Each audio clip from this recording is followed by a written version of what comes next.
So if I scroll down on my screen here, what you can see is over 10,109 US dollars. And that's the amount of money I've made. And I only had to spend just $50 to make that amount of money. So, this is the proof of the $10,000 right here. You can see it says pending earnings, $10,109, current balance, $1,120, which is the money I made from something else.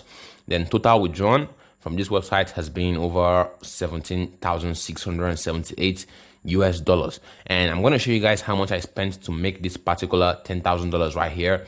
And if I actually go into my Google Ads dashboard, you can see that right here it says campaign budget $28. So I spent $28 right here inside Google Ads, and I spent $22 on another website. So if you actually go ahead and do $22 added to $28, that's going to equals $50. And that's the amount of money I actually spent to make this amount of money you're seeing right here. And I'm going to go ahead and reload this screen right now to show you that this is not some kind of screenshot or something like that. So I'm going to go ahead and click on the live reload right here. I'm going to click on reload.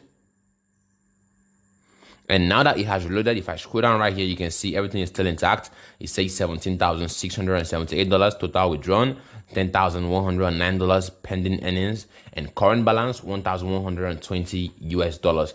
And in this training, like I said, I'm going to be showing you guys step by step how you can actually go out there and turn $50 into $10,000. But before I actually